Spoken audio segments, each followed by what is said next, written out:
Hello, my name is Amy. I work at EriksensGlobal. This is my lovely colleague Adam. So we are in the process of writing and reviewing the economic commentary. And over the weekend, I was having a chat with a friend about nuclear power and the developments of that worldwide. So there's about 80 new designs for small modular reactors, SMRs, that you would have heard about. And I think there's around 70 new reactors being built worldwide, most of these in Asia. Of course, from New Zealand's point of view, our country has very strongly held views on nuclear energy, and because we have so much lovely water, hydro is where we get most of our renewables. But I looked into it, and last year we had our record for getting renewable energy up. So even though most of our grid is from renewables, the total just from solar and hydro and geothermal was about 45%, just over 45%, which was a 2024 record.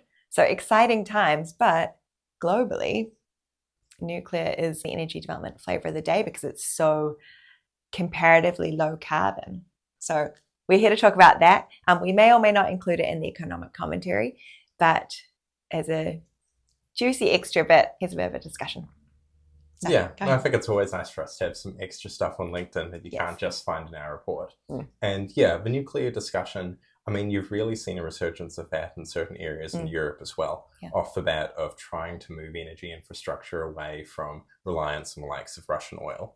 And obviously there is the history of the economic and, environmental damage that happens when nuclear goes awry. Yeah.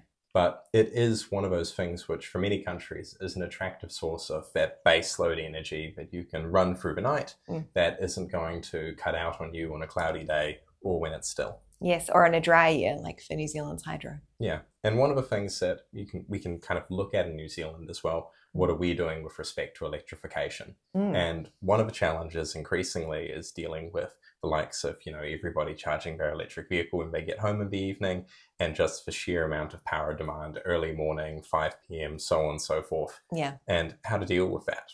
We've got more and more solar and more wind coming up in New Zealand.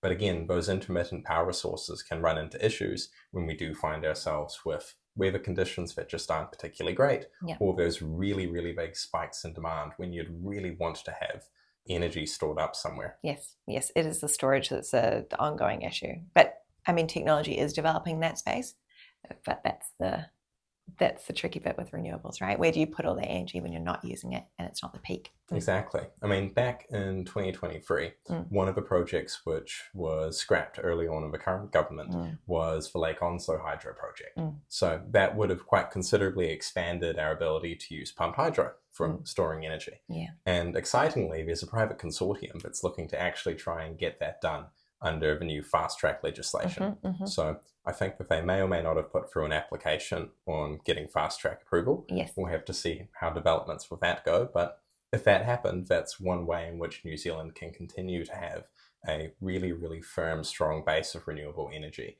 expand that, and also deal with that issue of spiking electricity demand. Yes, and actually as investment advisors, we also have some interesting different capital raises we're keeping an eye on for alternative technologies. So if you have any interest in the renewable energy space or like long-term sustainable investing, feel free to click us a message and we'll talk to you soon. See ya.